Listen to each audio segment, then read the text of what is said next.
اسرائیل کے اوپر مخالفت تو ہو رہی تھی کہ مسلمانوں کی کتنی دل شکنی ہوئی، خاص طور پہ فلسطینی کاز کو کتنا نقصان پہنچا. دور کی بات رہنے دیجیے، اب تو پاکستان میں بھی دبی دبی آوازیں اٹھ رہی ہیں. دبی دبی کوئی، وہ دبی دبی اس لیے ہیں کہ ڈرے ہوئے ہیں لوگ. لیکن آواز وہ تو ایک اٹھا رہے اینکر نے کہا کہ ایک تو یہ اپنی اہمیت جتلانے کا موقع کوئی ہاتھ سے جانے نہیں دیتے. ایک تو ہے نا آؤٹ رائٹ ایجنٹس ہیں جو امریکہ کے ہیں، وہ اسرائیل کے بھی سمجھیے. اصل میں مروبیت تو امریکہ سے ہے نا، اور امریکہ نے ثالثی کا کردار اس معاہدے میں بھی ادا کیا ہے. تو وہ اپنا بڑی بشاشت سے ایک اینکر نے اعلان کیا کہ جی دنیا میں تبدیلی آ رہی، مستقل دوستی اور دشمنی کی زنجیروں سے ہمیں آزاد ہونا چاہیے. زنجیر کون سی ہے ہمارے پاؤں میں؟ پاکستان تو فریق نہیں ہے. پاکستان کسی بلاک میں کوئی فریق نہیں ہے. پاکستان کی ایسی آزاد خارجہ پالیسی تو کبھی رہی نہیں جیسی اب ہے. پہلے بھی پاکستان کسی بلاک کا حصہ کبھی نہیں رہا. ایک صاحب نے کہا کہ ترکی کون ہے اعتراض کرنے والا؟ پہلے اس کے سفارتی تعلقات رہے ہیں. بھائی بات یہ ہے کہ وہ سفارتی تعلقات اس حکومت نے قائم نہیں کیے تھے، اور وہ تو مستقل اسرائیل پہ دباؤ رکھتا ہے.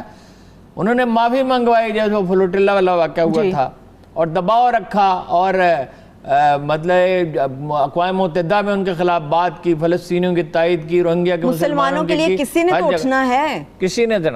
کسی نے ایسی بات نہیں کی جیسے. اچھا یہ کیا جواز ہے بھائی؟ ان کا رول دیکھیں کیا ہے تعلقات. اچھا فائدہ کیا ہوا ترکی کو سفارتی تعلقات رکھنے کا؟ انہوں نے کردوں کی مدد کی. اسرائیلی جو ہیں وہ دیکھو انٹیلیجنس میں بہت ٹیکٹفل ہیں. وہ جہاں ان کے سفارتی مراسم نہیں بھی ہوتے، وہ انٹیلیجنس چیف کو مینڈیٹ دیتے ہیں، انٹیلیجنس ایجنسی بہت زیادہ اسٹرانگ ہے، مینڈیٹ دیتے ہیں کہ وہ رابطہ رکھے.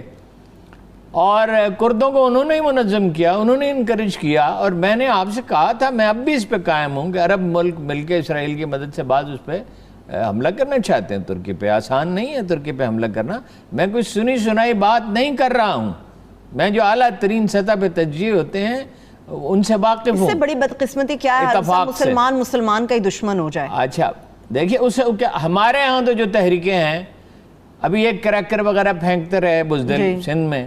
بلوچستان میں صورتحال اتنی خراب تھی، پاکستان کا جھنڈا نہیں لہرایا جا سکتا تھا. کراچی میں 16,000 معصوم شہری قتل ہوئے. قبائلی علاقے میں صورتحال یہ تھی کہ پاکستانی فوج کے دستوں کو گھیر لیا گیا تھا. سبات میں ہر روز پھانسیاں دی جاتی تھیں. یہ جنگ ہم نے لڑی ہے. ادھر وہ مقبوضہ کشمیر میں اتنی مدد کر رہا تھا، 20 سال سے اس کے لوگ وہاں موجود تھے اسرائیل کے، بلیک کیٹس انہیں کہا جاتا تھا. اور وہ اتنی یعنی سوئفٹلی موو کرتے پھرتے تھے کہ مقبوضہ کشمیر کے بعد حجام ہیبرو کے بعد الفاظ سیکھے، عبرانی زبان کے بعد لفظ سیکھ گئے. مطلب 2 آدمی اکٹھے گئے بات کر رہے ہیں. اور وہی ٹیکنیک انہوں نے استعمال کی جو غزہ میں استعمال کی ہے انہوں نے اسرائیلیوں نے. اردن کو کیا ملا ان کے ساتھ مصالحت سے؟ مصر کو کیا ملا؟ اور عربوں کو کیا حاصل ہوگا؟ آج بھی اس نے کہا ہے کہ ہم گریٹر اسرائیل سے دستبردار ہیں. یہاں آئے گا وہ جی سندھ والوں کو اکسائے گا، اگرچہ وہ تھوڑے سے ہیں لیکن ان کی مدد کرے گا.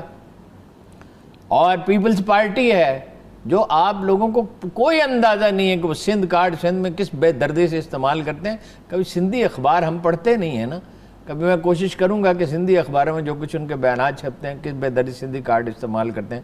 جب وہ اپنی کرپشن کی وجہ سے اور اپنے ظلم کی وجہ سے ان پہ رد عمل آتا ہے باقی جگہوں سے، مرکز سے آتا ہے. وہ یہ کہتے ہیں کہ جس سندھ کو مظلومیت کارڈ ہے وہ مظلومیت کارڈ اپنا کھیلتے ہیں. اور کراچی پہ دھیلا خرچ کرنے کے لیے تیار نہیں. اب کمیٹی بنی ہے، اس پہ بات کرتے ہیں. ولی خان کے لوگ، ANP کے لوگ تربیت حاصل کرتے رہے افغانستان میں. جمع خصوفی کی کتاب ہے، وہ حسرت ناتمام، کیا نام ہے اس کا؟ جی خواب ناتمام، کیا میں یاد نہیں، نام بھول گیا. اس میں ساری تفصیلات موجود ہیں. اچھا بلوچستان میں آپ کو پتا ہے $500 ملین وہ خرچ کرتا ہے. کتنی بڑی جنگ ہم نے بلوچستان کی آزادی کے لیے لڑی ہے کہ اس کی آزادی برقرار رہ سکے. لوگ ہیں جو افغانستان میں تھے، جو اب بھی افغانستان سے ٹیررزم ہوتا ہے. اشرف غنی کس کے ساتھ ہے؟ اشرف غنی انڈیا کے ساتھ ہے. امریکہ جب نومینیٹ ہوئے تھے اس کے بعد جو انہوں نے کیا، جناب نواز شریف کا بھی رابطہ ہے اشرف غنی سے. اشرف غنی کے ذریعے کشنر سے بھی رابطہ ہے، کچھ ملاقات کے حوالے سے اور لوگوں سے بھی رابطہ ہے. انویسٹمنٹ بھی برطانیہ میں ہے ساری، ظاہر ہے. برطانوی حکومت سے بھی رابطہ ہے اور ظاہر ہے. تو یہ صرف تو یہاں وہ انڈیا کا حلیف ہے، ہم اس سے کیا لیں گے؟ مجھے یہ بتائیے. ایک تو ہم تو ایک نئی ریاست ہیں، ہمارا تشخص ہی ابھی پوری طرح قائم نہیں ہوا. ہم اپنے اسلامی تشخص کی حفاظت کرنے کی فکر کر رہے ہیں. کہتے ہیں جی وہ ایگریکلچر میں بڑی ریسرچ ہوئی ہے. چین میں نہیں ہوئی. چین میں 200 من فی ایکڑ چاول پیدا کر لیا گیا ہے. چائنا اس میں بڑا آگے چلا گیا آسٹریلیا میں نہیں ہوئی، امریکہ میں نہیں ہوئی، برطانیہ میں نہیں ہوئی. خود آپ کے لوگ نہیں کر سکتے. ان کے سروں پہ ان کے کندھوں پہ 2 سر ہیں.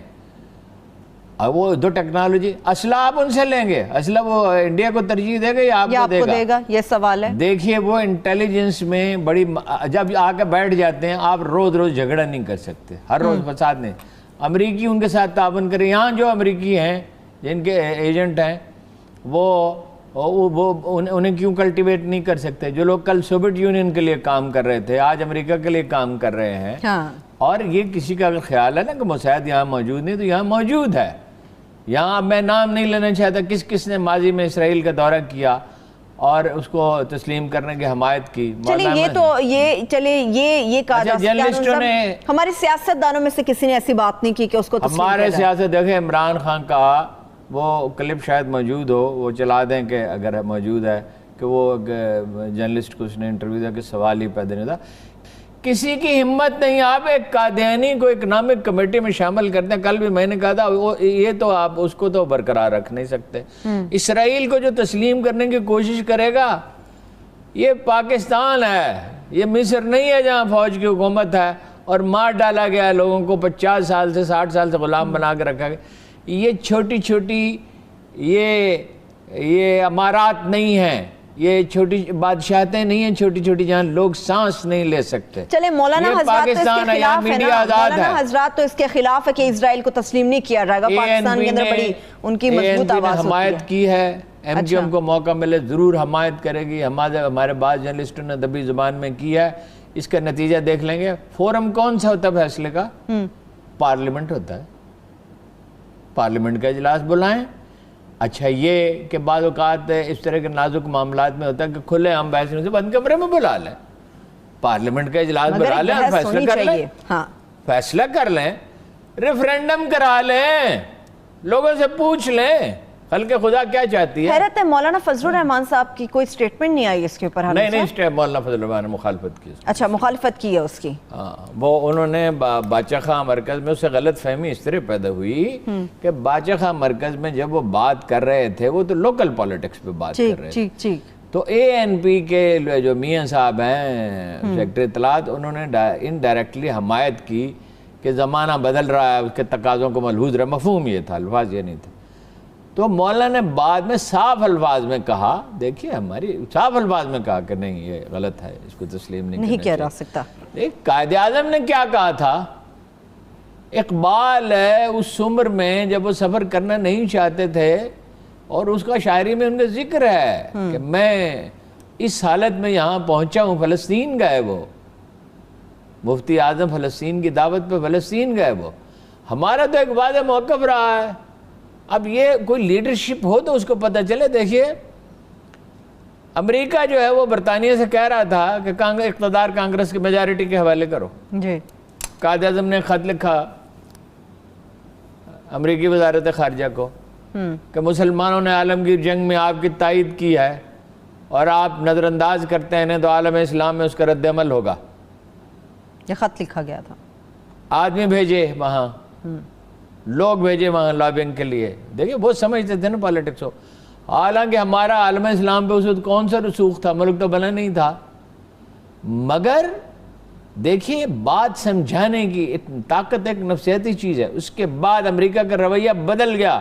انہوں نے پاکستان کی مخالفت نہیں کی. اعصاب پہ قابو تو پانا ہوتا ہے. ایک دلچسپ واقعہ یہ بھی ہے کہ امریکی ایک اخبار نویس آیا انٹرویو کرنے کے لیے پولیٹیکل لیڈرز، امریکی پریس پر انٹرسٹڈ ہو گیا اور قائد اعظم سے اس نے پوچھا کہ آپ کیا چاہتے ہیں؟ آپ کو تو انڈیا کی پرائم منسٹرشپ آفر کی گئی ہے. گاندھی نے کہا تھا پورے انڈیا کے پرائم منسٹر بن جائے. تو انہوں نے کہا میں تو اس کے سوا، مجھے انگریزی کا فکرہ بھول گیا، میں تو اس کے سوا کچھ بھی نہیں چاہتا کہ قیامت کے دن جب خدا کے حضور پیش ہوں تو وہ مجھ سے کہے ویل ڈن محمد علی. میں تو اس کے سوا کیا خوبصورت الفاظ. یا میں اللہ کی رضا چاہتا ہوں. بھائی یہ مخمصے میں نہیں رہنا چاہیے، بالکل واضح ہونا چاہیے۔ وہ کہتے ہیں 8-10 بلین ڈالر مل جائیں گے جی، امریکہ خوش ہو جائے گا، عرب خوش ہو جائیں گے۔ 8-10 بلین ڈالر ہوتے کیا ہیں؟ امریکی ہتھیار بھی کیا اگر آپ FBR کی تشکیل نو کر لیں تو 8-10 بلین ڈالر تو ہر سال آپ کو زیادہ مل سکتے ہیں، اس سے زیادہ 20 بلین ڈالر۔ دنیا کے کون سے ممالک ہارون صاحب اس کی حمایت میں ہے کہ اسرائیل کو تسلیم کیا جانا چاہیے؟ عرب ممالک تو ایک ایک کر کے کرتے جائیں گے، ان کا عمان بھی کرے گا، بحرین بھی کرے گا، سوڈان کا بھی وہ کہہ رہے ہیں۔ افریقی ممالک ہے تو اس سے مراد سوڈان ہی ہو سکتا ہے اور لیکن قطر نہیں کرے گا، ترکی نہیں کرے گا، ملائیشیا نہیں کرے گا، انڈونیشیا نہیں کرے گا، یہ ایک الگ بلاک بن رہا ہے۔ ترکی، ملائیشیا اور قطر، ہم تو دیکھیں کسی بلاک میں شامل نہیں ہیں اور یہی ہمیں سوٹ کرتا ہے۔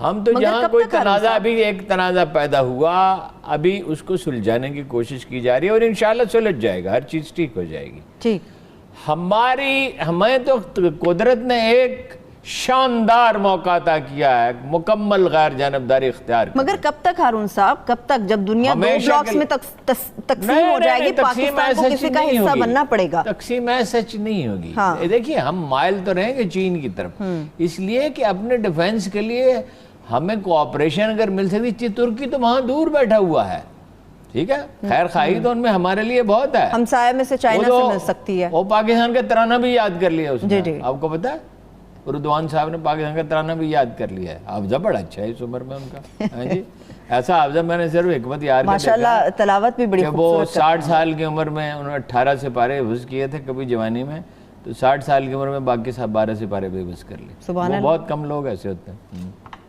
کرشمہ ہے اللہ کا، معجزہ بھی ہے۔ چلیں اسرائیل کے اوپر تو ہم نے بات کر لی ہارون صاحب، کچھ پاکستان کی پولیٹکس، جو لوگ یہاں پہ اسرائیل کی حمایت کرنے کی کوشش کر رہے ہیں وہ آگ سے کھیل رہے ہیں اور نتیجہ وہ بہت جلد دیکھ لیں گے۔